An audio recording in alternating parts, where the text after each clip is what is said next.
IPL AI रो entry Gemini सह हाथ मिलेला बीसीसीआई 27 कोटी बम्फर डील जानतु संपूर्ण खबर। नमस्कार मु शुभ स्वागत आपको प्रधान क्रिकेट शो चैनल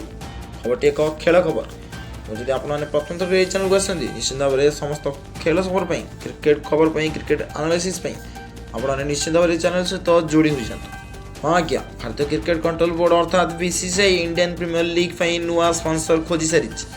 जहाँकि एआई प्रयोजक आईपीएल 2026 पूर्व BCCI Google AI platform Gemini सह हाथ मिलाई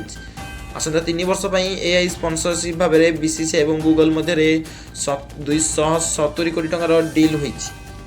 जेमिनी एआई प्लाटफर्म आगामी आईपीएल सीजन एआई स्पॉन्सर है। गूगल जेमिनी प्रतिद्वंदी कंपनी चैटजीपीटी महिला प्रीमियर लीग रे प्रयोजक मध्य गोटी यही कारण गूगल आईपीएल तार उपस्थिति जाहिर करें बीसीसीआई पक्षर सूचना मिली आसंता 3 वर्ष डील होती। आईपीएल 2026 कथा कह गले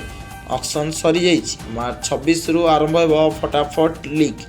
कि इनक्रेडिबल प्रीमियर लीग आप जहाँ भी कहींपारे आईपीएल इंडियन प्रीमियर लीग मे 31 जाए खेल 2 मास अधिक समय जाए यही क्रिकेटर भरपूर मनोरंजन करेंगे क्रिकेट प्रेमी। गत सीजन में 18 वर्ष पर प्रथम थर ट्रॉफी जीति आरसीबी केवल दिल्ली कैपिटल्स और पंजाब किंग्स ट्रॉफी जीति ना बाकी आपण भितर जो मैंने जो टीम फैंस अच्छा से टीम सहित फायर चिन्ह सह निश्चित भाव में कमेंट को भरपूर कर दिंतु एवं आप भल पाइबा स्वरूप निश्चित भाव वीडियो गोटे लाइक करने सहित वीडियो को शेयर करूँ एवं चैनल को प्रथम थर आसते चैनल को निश्चित भाव में गोटे सब्सक्राइब कर रखुँ।